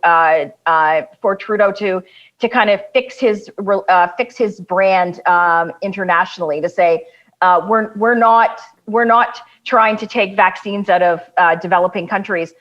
In terms of that, but to your point of a softball question, he talked about the COVID program and was never questioned on the fact that Canada is actually dipping into the vaccines for the developing world. Trudeau also talked about how Canada didn't have any vaccine capacity to actually produce vaccines, which isn't true, because as we've talked about, the H1N1 vaccine a decade ago was produced here. Canada produces its own flu vaccine every year. There is capacity here, and so I think that this was for the Trudeau government. If you're looking at it from them, it was a win-win all around. It was a softball interview. It was to basically to the U.S. international press. And Canadians, for the most part, think it's cool that he was on Meet the Press. That makes no sense to me. The only overarching The only overarching message of it. How does it make no sense to you? Yeah. Makes zero sense to me. Like, did you ever have? Why? Well, if you're saying that they're anxious about international perceptions because of the COVAX facility, then you would decline to do media interviews until such time as you were humming here. Second of all, he didn't have a message track on that. It came up like 3/4 of the way through. He got one question on it. It was a relatively softball question. And he steered around it as you would think. If you're briefing the PM for this interview, you would be like, "This is a hot potato. Try to drop it as quick as possible." No, but Scott, he wasn't. He answered it, and he wasn't questioned on it because the person giving the interview doesn't know Canadian politics enough to know that we're actually even dipping into the COVID vaccine. Oh, we actually haven't. It's a win because. Well, we're going to, and we've already announced that we're going to. And so it's a win-win because to David's point that the second senator or the 14th congressman in Montana would get a harder question was because the interviewer actually didn't give a shit enough to actually research Trudeau or any of this government's policies before they went on. That's why it's a softball. It's a win. It's a win. The whole purpose of the interview, the only message I could discern from the whole interview was we like the Biden government, and we are aligned with the Biden government, and we think the Biden government's a huge improvement over the previous government. So, is that worth anything in terms of relations between the Canadian government and the White House to have gone on national TV and to have blown Biden like that? Well, it's not bad, but it's not of huge value. I just think you guys are ascribing a whole set of motivations and strategies that don't exist. I think they had a bylat. I think they got a request, or they had a standing request, and they said, fine, then we'll do it. And they went on and they took one question after another. And yeah, I think to the degree to which he had a core message track, it was our values are more precisely aligned with this administration than the previous one. But I don't want to say anything overtly shitty about the last administration because, for fuck's sake, all we know is it might be the next one. So, I just think, I think they got a media request. I think they said, well, we'll take it in the aftermath of the bylat. And, it was just not that big a deal and not that big an event. And I don't think that we should freight it with greater significance. All right. Well, let's call it a day then on Meet the Press. Let's move on and Chuck to Todd the sucks, NDP. just by the way. I know you're making the comment in this specific circumstance that he sucked in that interview. He sucks in every interview. I think he's lousy. Yeah, I'm way better. I should be doing it. Yeah, no. Meet the pod. So the NDP last week forced a vote on Pharmacare in the House of Commons, and the Liberals whipped their vote against. And so the NDP resolution on Pharmacare was defeated, despite the fact that the federal Liberals are committed to introducing Pharmacare. Talk to me about, I'll be honest with you, two of you. I have never been interested in Parliament. Never been interested in Parliament. And I've never paid any attention to Parliament. So what is the point of these parliamentary games? The NDP proposing a motion on something the government's already committed to, the government opposing the motion even though they are committed to doing it. What are people trying to accomplish here, and why do they do it? Well, they're doing it because that's what kind of their supporters, their members want. I don't think anyone was paying attention to the Pharmacare vote. I'll be honest with you, David, until you and I talked about it earlier this week, I actually didn't even realize it had happened. The only thing I saw about the NDP last week was their commitment that they will not vote to have an election during the while we're in the middle of the pandemic. And so I think that, since Christ was a cowboy, the NDP and you guys have been promising Pharmacare, and I think it's just the NDP. And the NDP needed an opposition day motion or a private member's bill, and ergo that they decided to go on Pharmacare and see where the Liberals would be. But I think it shows that the only drugs, the only vaccine thing that people care about right now are vaccines, which is why we saw almost no media coverage of it over the last week. Right.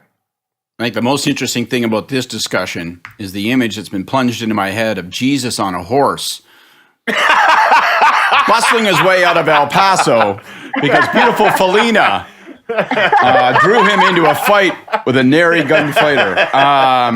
Listen, I grew up, one of my dad's favorite artists is Marty Robbins, so I grew up listening to that song quite a lot.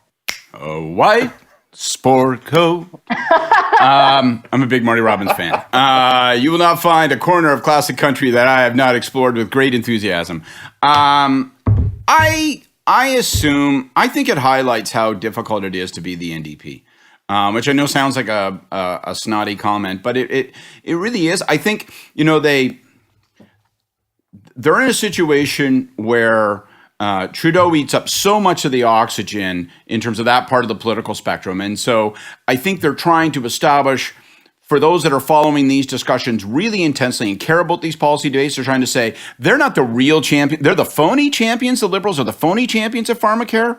They've sat on this report. They've done nothing. We're the real champions of it. We're the ones that really want to do action and have thought out what we would do. And in fact, we put forward a framework and they wouldn't even sign on to a framework that notionally they agree with. The challenge, of course, is what we've discussed here, which is that only helps you if people notice it, people care about it, and people believe it. And there's a thesis within the federal NDP that Jack Layton's success in the 2011 election was rooted in efforts that he made during the minority years to secure gains from the Paul Martin government that we were a part of, and that identified him with a set of progressive issues that gave them a sort of momentum and platform.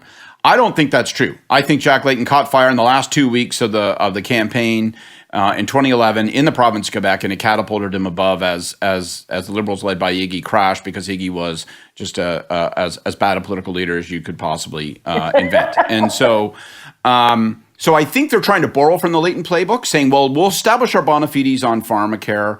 I don't think it will work, but I don't think it does any harm. And I understand, they've only got so many arrows in the quiver. So, they can say to themselves, well, we're chipping away here.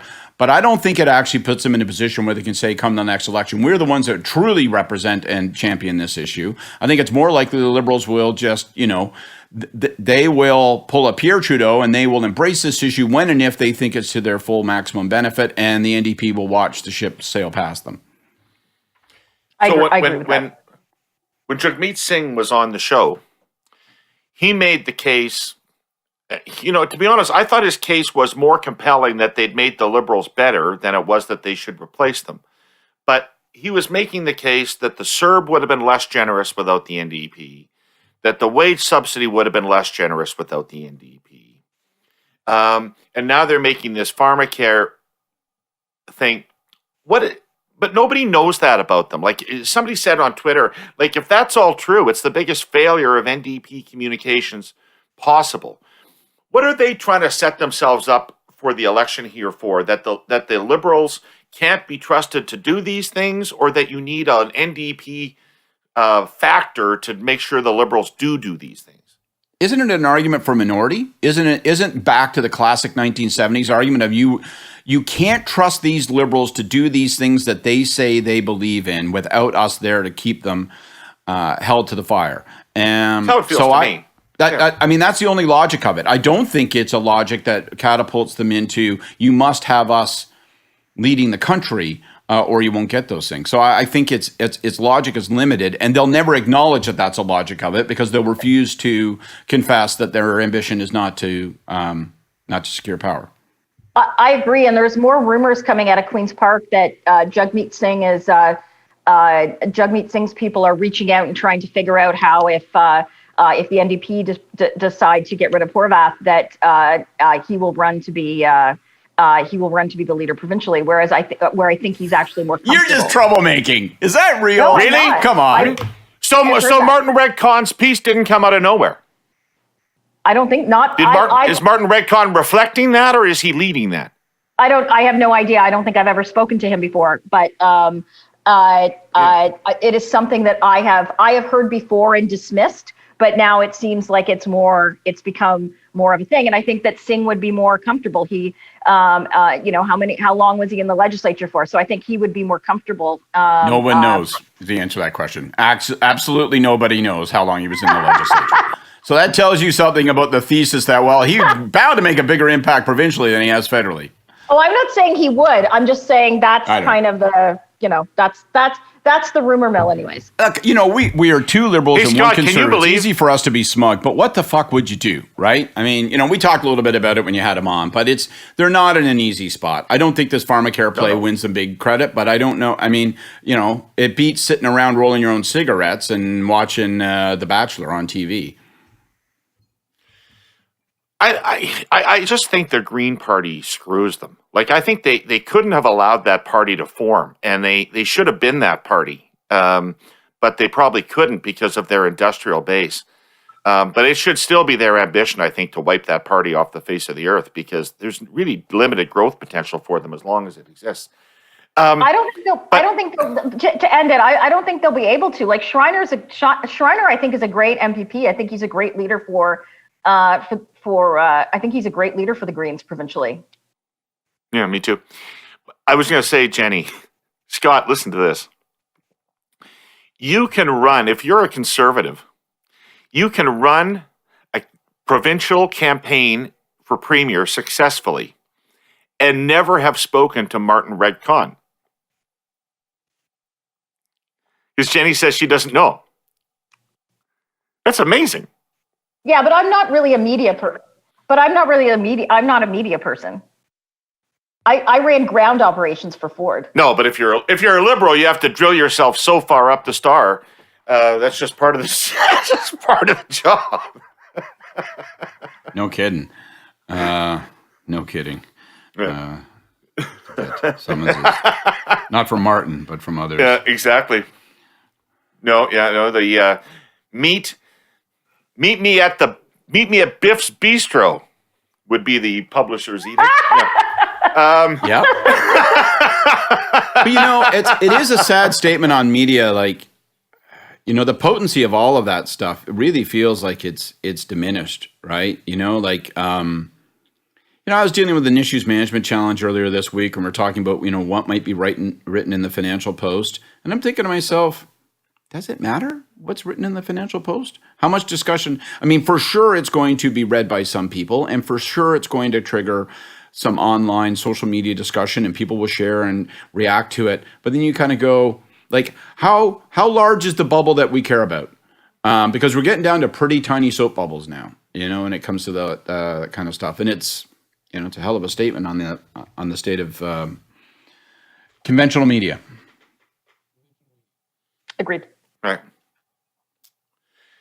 So, changes to party financing in Ontario this past week. Interesting, they changed the rules around individual donations to significantly expand them. They changed the rules around third-party advertising to significantly constrict it. And they kept in place the per-vote party subsidy, despite having promised to get rid of it. Interesting set of changes. What does it all mean? Why'd they do it, and what does it all mean? Jenny, you're the one. You're the one. You're the one. I'm not sure. Like, I wouldn't read too much into it. I think that I think keeping the per vote subsidy is something that benefits all parties. So I think that's why you haven't heard a lot from both the NDP or the Liberals. If I'm Stephen Del Duca, I'm like, fuck yeah, this is awesome. Doubling the limit, I think, is smart. That's a signal that like there is going to be no return to any kind of business or corporate donations in Ontario. I think that's kind of the signaling of doubling the limit for that. And I'm not really surprised. The fundraising arm of, I can say, for the Ontario PC Party is so different than the federal party. And so the federal party continues, regardless of any potential troubles that the party has. And thankfully, we're not talking about it this week, although they continue to raise money, and they have a very robust fundraising arm. And that's partly because there's a much stronger base, but also partly because, and there's more people, obviously, but partly because the Canadian Alliance side of the party prior to the merger had really invested in terms of database, and at the time phoning. It's become digital, but phones and digital. So there was a very robust network of people. And so I think that the government was probably looking at not just how they're doing now, but this is kind of a survival mechanism for, eventually governments turn over, and thinking about what happens in, 8 years when we're in opposition or what have you. I think one of the interesting things as a political nerd that I thought was interesting was the change in terms of independents and their ability to fundraise between elections, because now independents really can't fundraise. They don't have riding associations, so they can't spend money. And so independents, and the two that come to mind are Randy Hillier and Belinda Caraholis, they can actually, between elections, if you're elected, become an independent, you can now raise, you can actually raise and spend money. Which is a very, I think it's a very interesting fact that's going to be in this legislation as well. So they gave oxygen to Randy Hillier. And Belinda Caraholis, yeah. Well, interesting. I don't think there's anything that it's a quite astonishing thing to say when the party ends up with 8 seats at the end of an election. But I don't think there was anything more unpopular in the Liberal Party that I was involved in than the changes to party fundraising that were brought in partway through Kathleen Wynne's term. Do you think they went too far, Jenni? What did you think about those changes? I mean, these are a relaxation of, they're not a return back to corporate or union, but they are a relaxation of the provincial contributions. Well, listen. Sensible change, you think? I think it's a sensible change. Listen, the only people that care about these rules are people like us sitting on this call. This is not something that captivates the average person out there. No one is voting on any of these election changes or any financing changes. The only people that care are party activists. And if you make things harder for people in your party to raise money or do the things that you're asking them to do, most of them, by the way, in a volunteer capacity, then that's always going to be unpopular regardless of what your political stripe is. Right. It sure felt, Scott, like we were on fire on that issue at the time. It certainly felt like there was a moment happening in the country about political fundraising and the way it was conducted. And frankly, the way it was being done in Ontario was not defensible prior to those changes. Well, maybe the changes went too far, but something had to happen. Yeah, you have to look at it by jurisdiction and circumstance. So the jurisdictional circumstance is that developers have a whack of money, and they could exert, all out of proportion influence. Now, whether that resulted in the policies they wanted wasn't clear, but you could identify the degree of investment they were making, and it was, it was unbalanced and unseemly. And you were in a world where you were entirely open to the suggestion that ministers were selling access. And so that had to stop. Do I think they do I think that in recalibrating it went too far?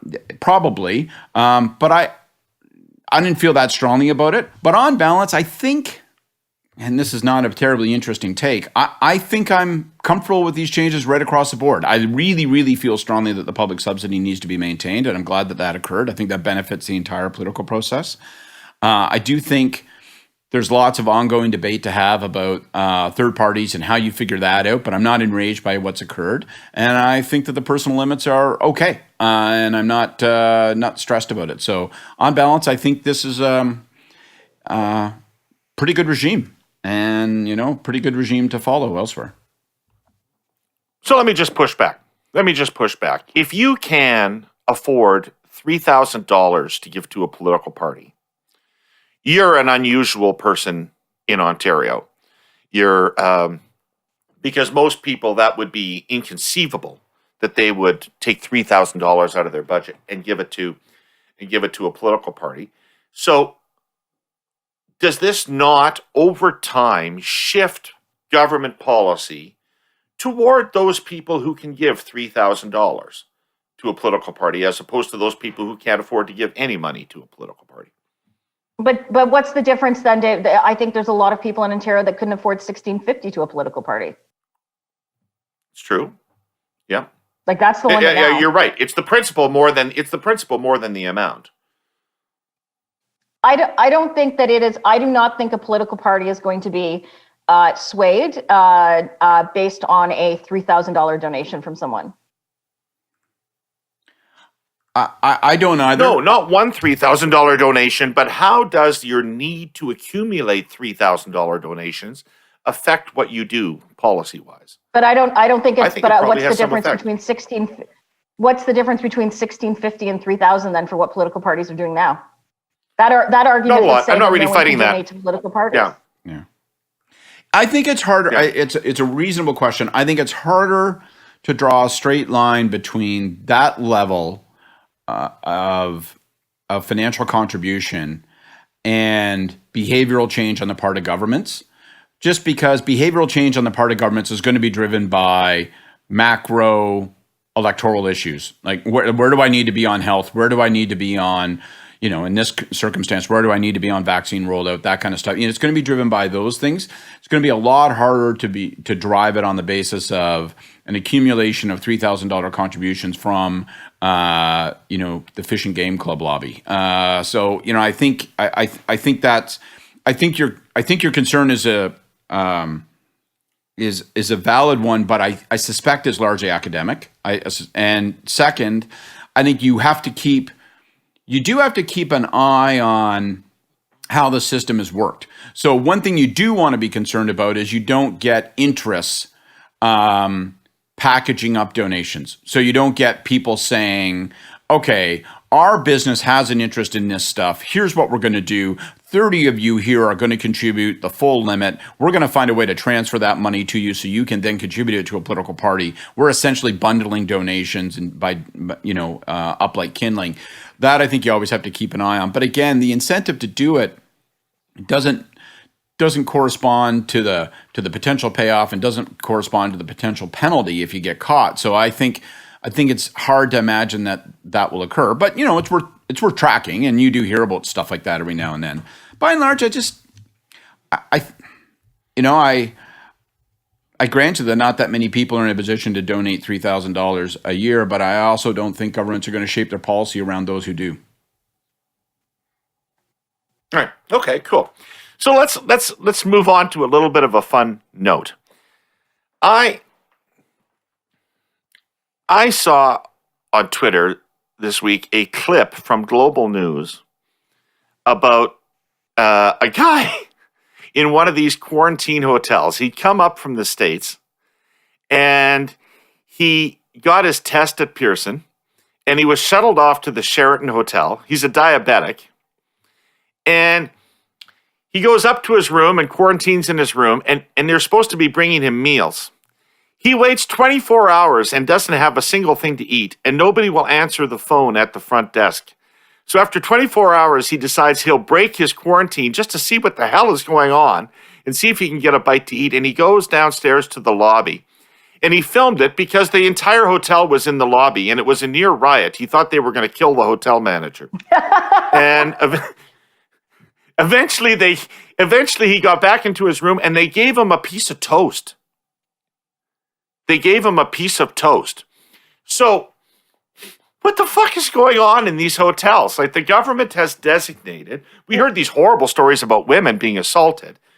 And I mean, the whole thing just seems like a shit show. And the only reason it really interests me is because every time I see one of these things, I come back to the point, which is those of us who believe in government and those of us who like to advocate for government as a solution to problems always run into the fact that government sucks and it can't deliver anything and its executional capacities are terrible. Like, this is not the most complicated thing in the world to do, and how has it managed to become this kind of shit show? I don't know. I wonder if anyone ever predicted that it was going to be a shit show when it was announced.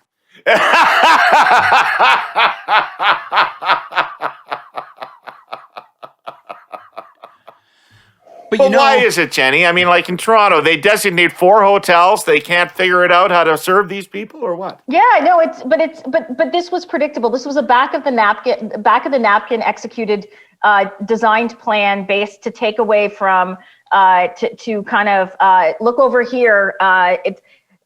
So what? We're not getting vaccines to the country, but look, we're gonna force people that come into the country to stay in a quarantine hotel, which has turned out to be completely unsafe. To your point, to the gentleman that had diabetes, not having something to eat is actually life, like it's life or death. A woman in Montreal was sexually assaulted in one of these hotels. So this is what happens when governments decide to make policies on the fly. And one would argue this could have been good public policy a year ago, when actually we were first dealing, and it's hard to believe, and we were first dealing literally almost a year ago with COVID around the world. But this actually does nothing. It is safer for people to be able to go home. I'm all for testing at arrival. I think it was good when the government announced it, and I'm not sure why it just started in December when they should have been doing it for 10 months prior. So I'm all for that. But I also think that the safest place for people to be is in their homes when they're doing their 14-day quarantine. These things have turned out obviously to be an utter disaster. I don't think the policy is inherently flawed. I think the policy is manageable, but it's been executed like beyond ridiculous. You cite that one story. There's another story today here in Toronto of a woman who overnighted for one night, had to overnight for one night, ended up costing him $3,400. It was bananas. And so even Amanda Alvaro, who was one of the Trudeau government's biggest pundits, has defended them regardless of on anything, and actually works for them. I think it came out that her company has government contracts. Even she has come out against this policy based on the story, Scott, that you're talking about.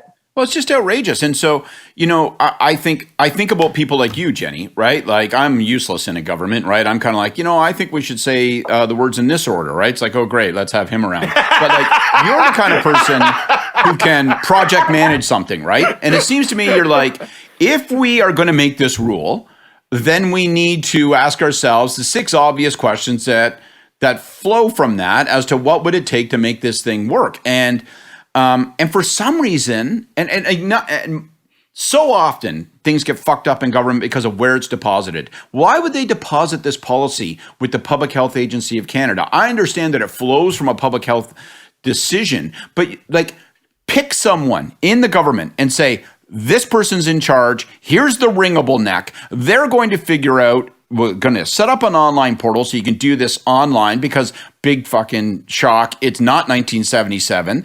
And we're going to get this thing. We're going to have one blended rate for all the hotels that participate. And if hotels don't participate, we're going to lean on them until they do. And we're going to sort this thing out, and it's going to be straightforward. And that should have been done because presumably they considered this policy not for a week, but like for 2-3 months in advance. So these were all identifiable issues. They should have headmanned it to one person, made them responsible for it, ironed out this stuff. And, now it's like, you kind of look at it and you say, this thing can't get unfucked. It's so fucked, it can't get unfucked. And there were little things that you could consider. So look at the downtown hotels. So let's just stop it and let people go home, right? I think at this point, let people go home now. So little things that should have been considered. So they were hell bent on using like airport hotels. Think of all the big hotels in downtown Toronto, the Sheraton, the Hilton. Nobody's going to Toronto. No one's staying in those hotels. They could have arranged some form of transportation between, if they were going to do this. And I think the policy is terrible, but I'm just telling you, if they were asking my advice, so I would have picked one of the giant hotels that are empty, because they have the capacity to have more people, more so than what the airport hotels do.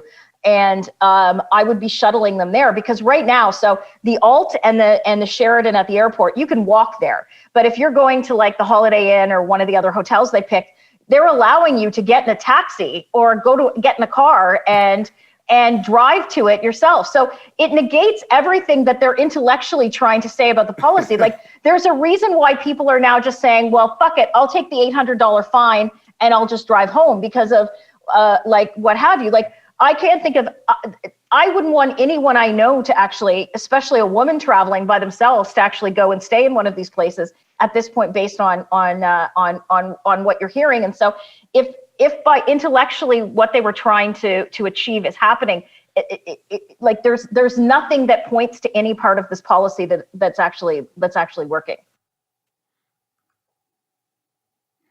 The toast part is bad for sure. Like, if we're gonna pull on the different threads, the toast part to me seems to be right up there as like top exhibit in the not working. Well, I think the sexual assault in Montreal is up there with is a little bit higher than the toast. Yeah, for sure. But I'm not crystal clear on the details there. I hadn't really heard of that. That's something. Well, and it's quite a thing. But there's also more than one sexual assault, isn't there? No, so the other sexual assault that was reported was actually one of the rent-a-cops, one of the mall cops that have been hired by the government to go and check on people doing quarantine, and it was one of the hired security officers that sexually assaulted someone in their own home. Oh, right. Of course. Exactly. Okay, folks, it's time for the Hey You segment of this. And just to give you a little break, I'll lead off. All right. Okay. I'll lead off. Don't take mine, David. My Hey You. I very much doubt that I am. Because my Hey You goes out to Premier Kenny. And Premier Kenny, I know that you are in a hell of a spot. And I don't envy you. You don't have one single easy decision to make with respect to your budget. And so I'm not doing this out of anger or out of just to make a point. But I do think that you should rethink the cuts to post-secondary education. I think that if you look at Alberta's situation, and if you look at what Alberta's future might be, that there's virtually nothing that could be more important to it than the continuation of the high caliber of post-secondary institutions that exist in Alberta. Fundamental, I think, to the future of your province. And I know that you need cash everywhere you can, but I don't think that's the place to look. And I think that's a pretty big cut, especially to the University of Alberta. So just as you're calibrating all this stuff, pay attention to the importance of post-secondary to the future of Alberta. That'd be my point. Well, I'm going to follow up on the conversation that we just had. My Hey You is to Justin Trudeau and the federal government. Hey, Justin Trudeau, when are you going to realize that the quarantine hotels, that the program that your government has developed, are not working? So I think that they need to put. I think this government needs to put a halt on forcing travelers that are coming into the country to do this. I think personally they should halt it entirely for good. But if they're not going to do that, they obviously need to go back to the drawing board and work out the problems that are happening entirely to the conversation that we had earlier. Right. Scott, I hope your Hey You is to Mark Bergevin. Oh God, that's a whole episode. It's a whole episode. If they don't win tonight, man, I think my 11-year-old may walk to Montreal and take direct action. By the way, I just want to say, isn't the phrase quarantine hotel really, really, really, really bad? It's like, you call up like, hi, are you a quarantine hotel? It's like, oh, yes, sir. We have all of the amenities.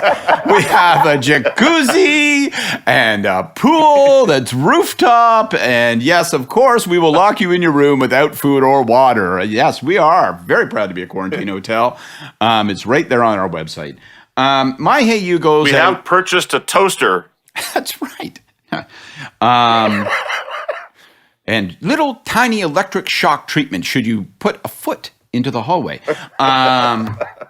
Just the very latest of innovations. My hey you is to all those who are, on Twitter, in the media, salon observers, who suddenly have been captivated this week by transcripts and testimony emerging from the Commission on Long-Term Care in Ontario, and concluding that, oh my goodness, Marilee Fullerton, she's a medical doctor. She was warning the government that better actions need to be taken. She was on the right side of all the arguments at the outset of this, and she was urging better decisions, and it's not her fault. She's, my God, I'm forced to examine her through a whole new lens. She must be actually a really great minister. No, she's not.